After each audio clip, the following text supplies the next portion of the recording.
Hello Golden and welcome to Art Kitchen. It's gonna be a good one. My guest is Abba Kiser, aka Abacus. She's an interdisciplinary artist, best known as a musician, and after a successful Kickstarter campaign, she recently released her first studio album entitled I'm One Too.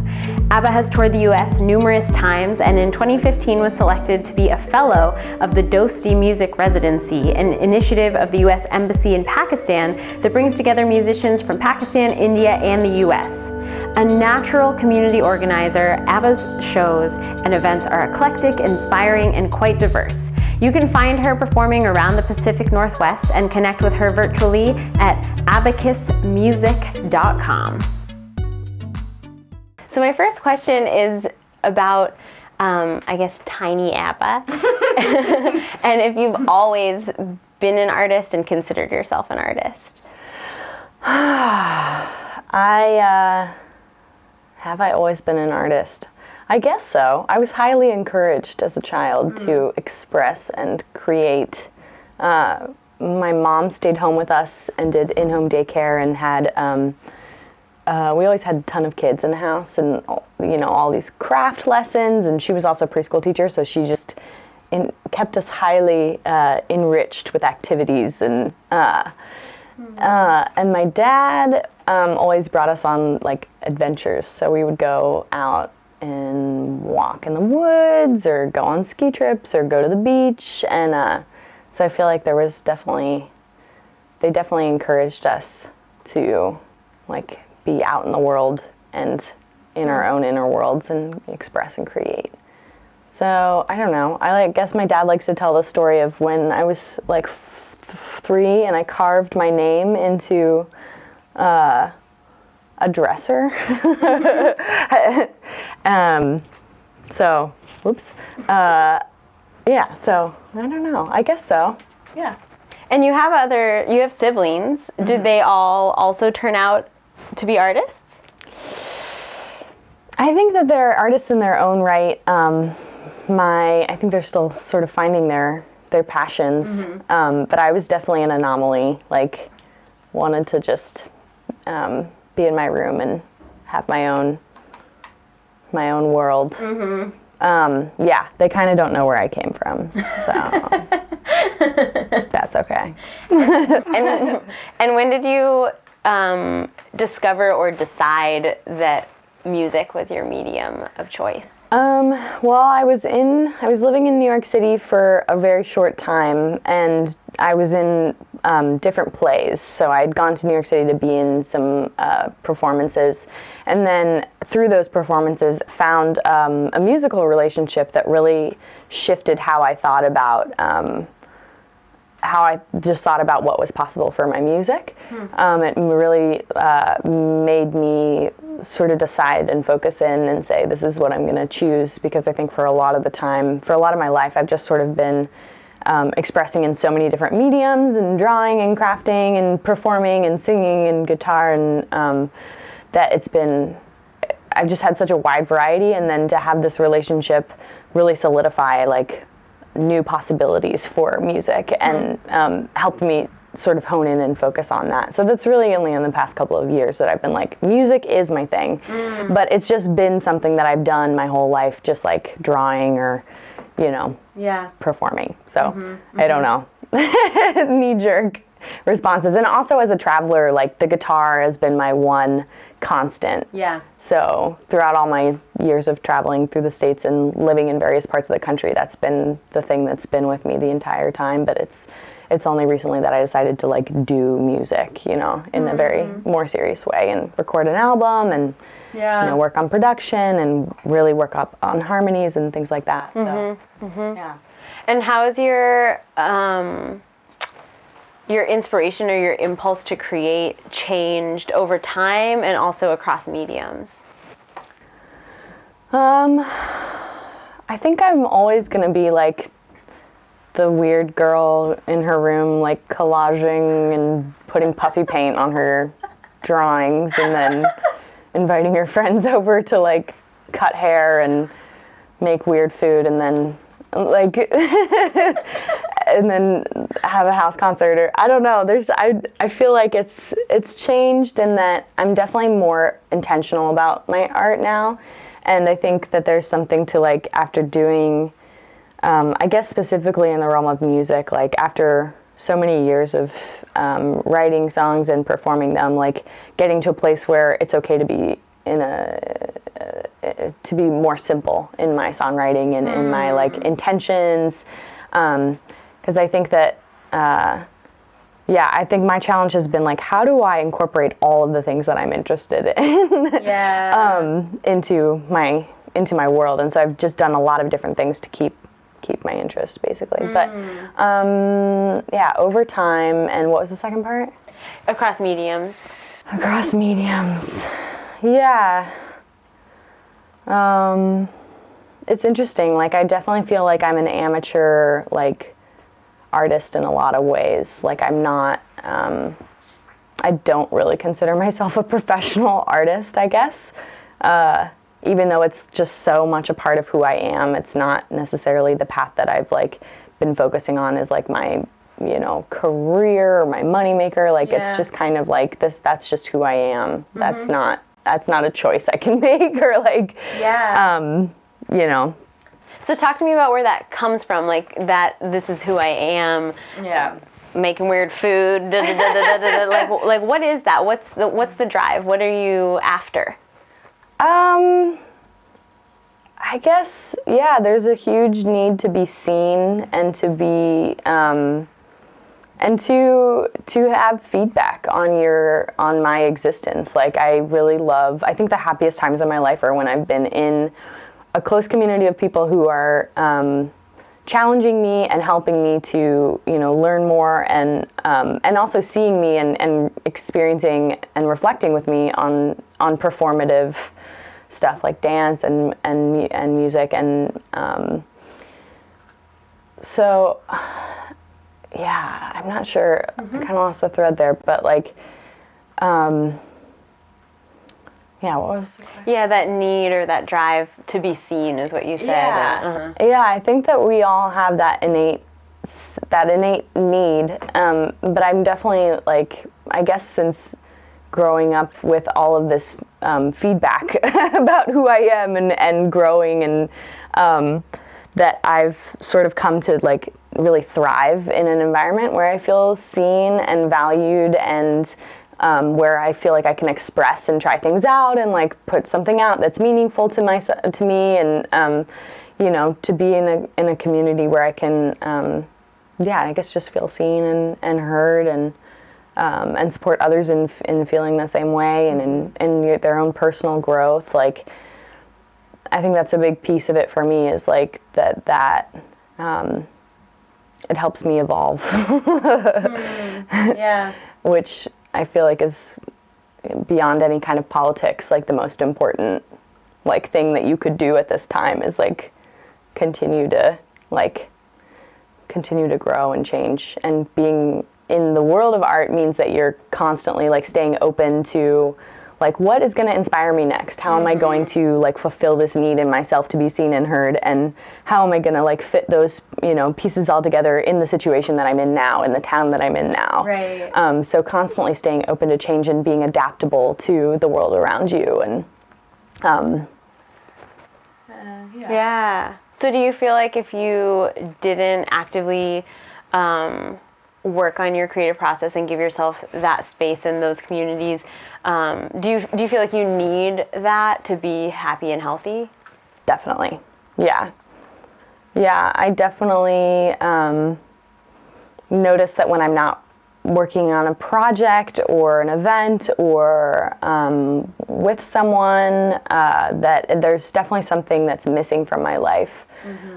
Because I know how rich it can be to be in that process with people, even though it's not always, like, smooth and, easy. But there's this, like, essential nature of, like, mulching and, like, growth that, like, I really enjoy, and, going beyond yourself and dismantling who you think you are, and then, coming to meeting challenges, and and for the sake of like creating something to act, and that's a really important part of all the stuff that I do, whether it's like, you know, making this headband or playing music. You know, some of it's just for me, but a lot of it is because I really value that the ritualistic process of performing and sharing and having a finished like product to share and put out into the world, like that, you know, the creative act of making something. And I feel like yeah, that's my activism, I guess, for lack of, you know,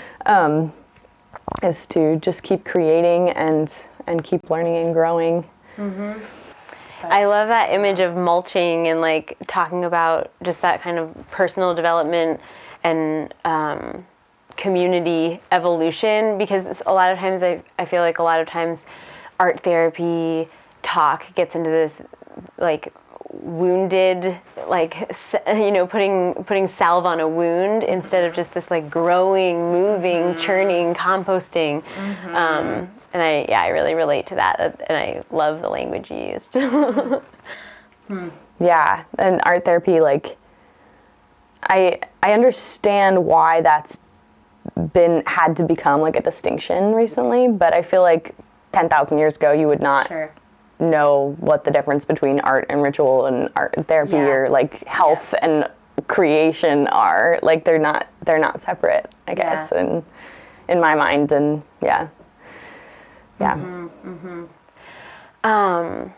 so I want to know, this is kind of an unanswerable, but I'll give it to you. Let's hear it.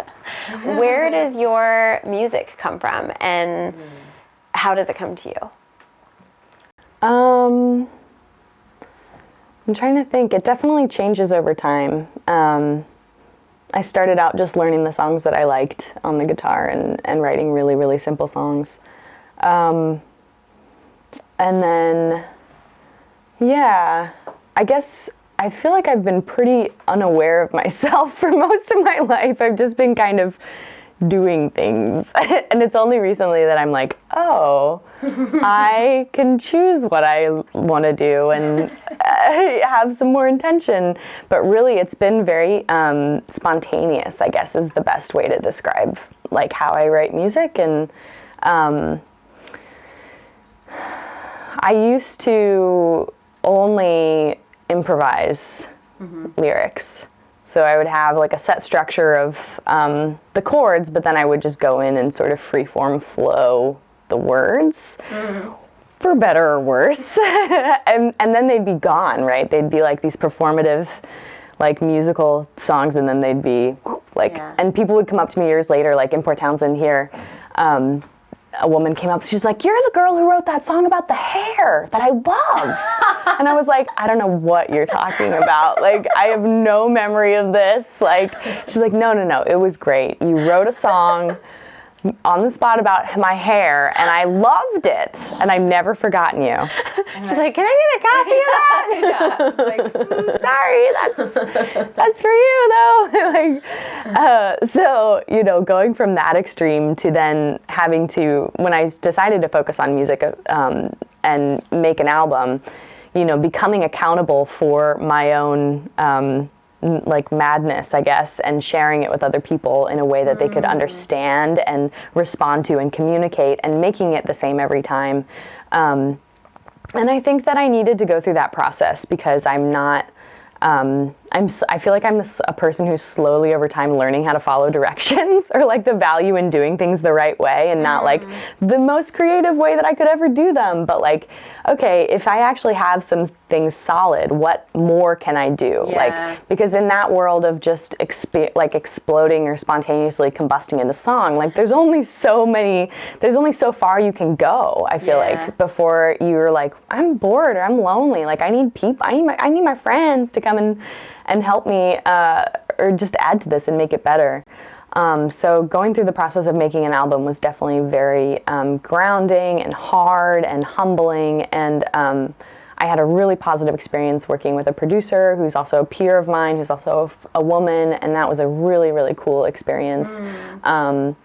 And Yeah, I feel like at a certain point, like we're limited by our own experience and then we need to, how can we offer our experience to others such that they can like respond to it and enrich it and make it, better than it ever could have been by yourself. Yeah, and it's so hard sometimes to really like recognize that emerging challenge and then accept it. Like you could have very easily just been like, no, I'm lazy. I'm just going to keep doing the same thing I've been doing, and to like really see like, oh, this is my growing edge and I'm going to do that and keep growing. Yeah, and I think that there was an element of that where it was like, I was making me do those things, not anybody else, no external force, no like manager, and, and then looking back, it's like, man, I wish I had a manager, but I think that there's a big piece for me, just I think of this time in general and just in history and in my family's history of like being a self-possessed woman who's like running their own lives and like being the project manager of this thing and feeling what that actually means and asking for support and staying organized and asking a million favors of people, like, and just staying on top of it. I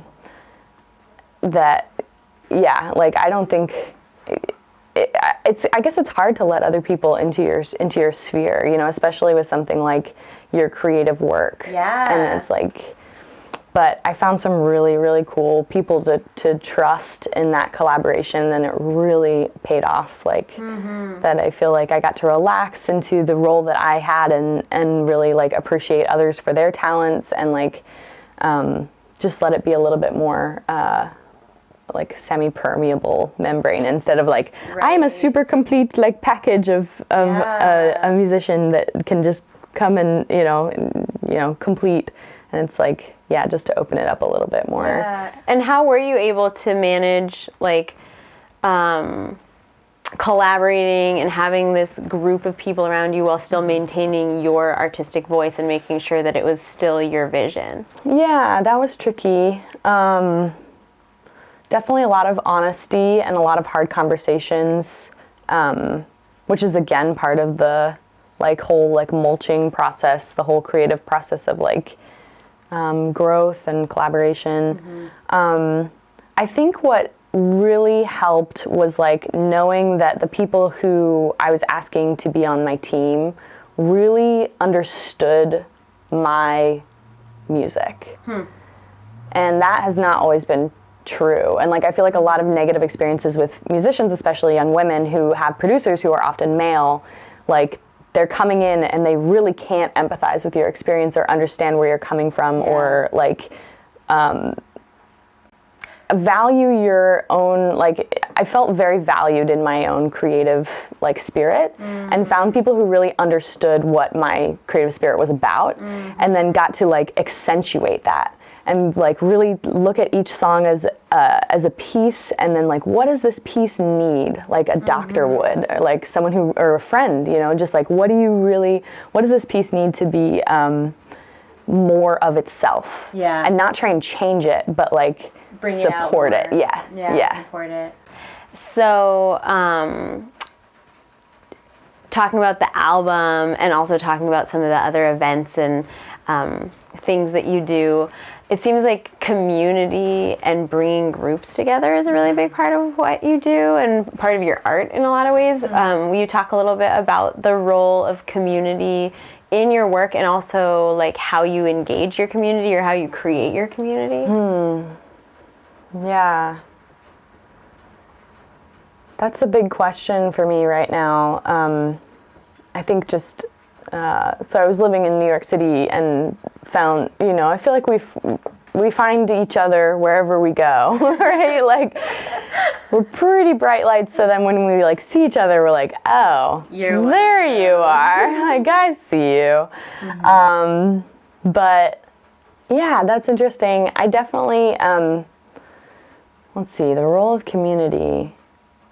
I mean, I feel like we couldn't exist without that, like without people to inspire us, without people to challenge us, without people to support us and love us and question us. And Yeah, I guess I really appreciate a good gathering, like just people coming together and experiencing something.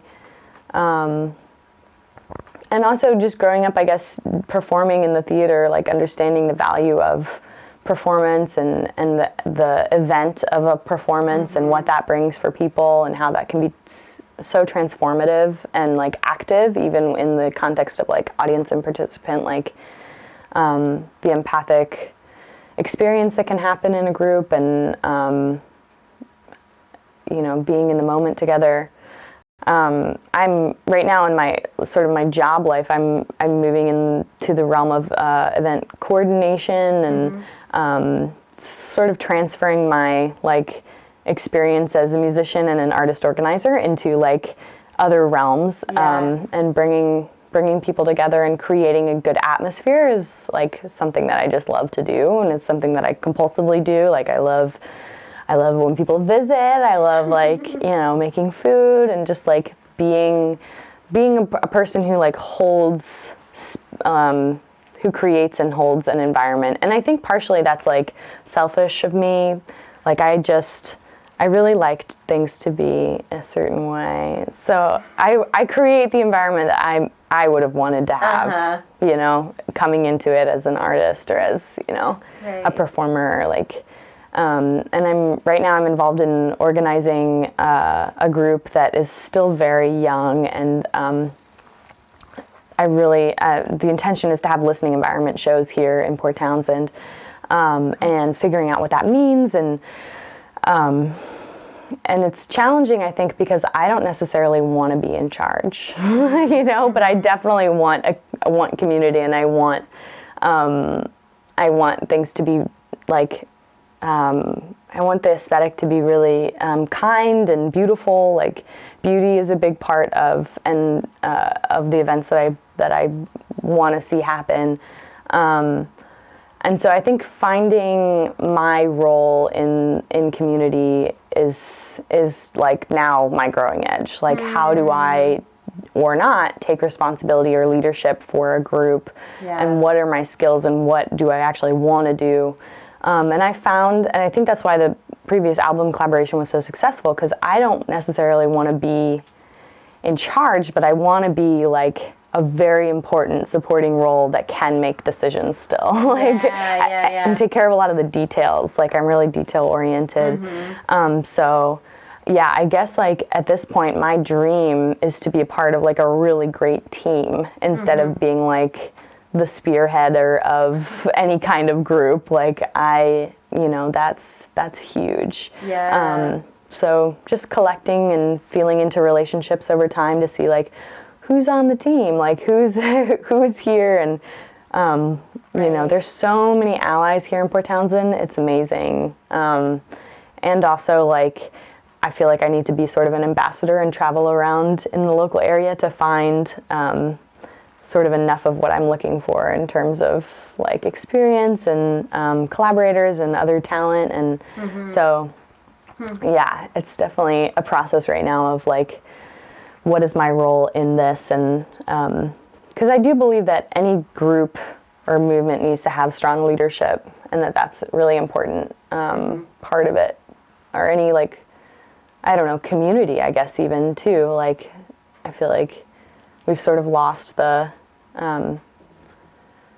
idea of wise elders, and it's like, where are wise elders? Where are strong leaders? Like any kind of group or movement needs to have like people who are holding the charge. Yeah, and like you're saying about wise elders, it's like this leadership that's holding space. It isn't like, I'm the star. Right, exactly. It's like, we're doing this, and I'm going to hold this really strong container for everyone to be in. Yeah. And there's something that really appeals to me about that, but then there's also something that really scares me about that, and I'm just like, I just want to be the artist and show up and like have things be nice, but they're not. And why can't people just hold space for me? Yeah, that is a challenge, and it gets tricky because it's like, if your art is holding space for people, then when do you get to be held? And so I think that's part of the like community team ideal is like you're constantly doing that or switching those roles, or it's fluid and yeah. because I think a big part of my, I guess this is just coming up, but like a big part of what I need to do is to be able to give. And whether that's like giving a performance or giving someone, you know, like space to express themselves, or like give someone food, or give someone a nice environment, you know, like being of service and giving, and I'm trying to figure out like how could this be like really healthy, but like giving is a part of is a part of my art somehow, and I'm not sure exactly what that means, but yeah, that's interesting. And I think like knowing you, I see that, but it doesn't feel like it isn't like a desperate urge. It's actually like there's this inner abundance that is like bubbling up, and if it isn't extended out, it was like it's like appearing through you, not for you. And so if it like stays in you, it's like whoa, but it's like I have this, I need to give it. It's hard. That seems pretty accurate. Like, and you know, I feel like that makes for like rich and abundant relationships, like, and challenging relationships, because you're just like constantly expressing and exploring and moving through things, and you know, so it's not something that I take very lightly, you know, like any kind of relationship really, but like especially one that you're I don't know, that you're really like giving and receiving as pure as, I guess. Ooh, it's good. Like it, share it, and subscribe on YouTube. It's youtube.com/MoGoldenVideos. And if that doesn't satisfy your passion for Art Kitchen, then I suggest you come on over to patreon.com/Mo and pledge some sexy support so this project can keep happening. You're just gonna love the community there, and I bet you'll enjoy the rewards too.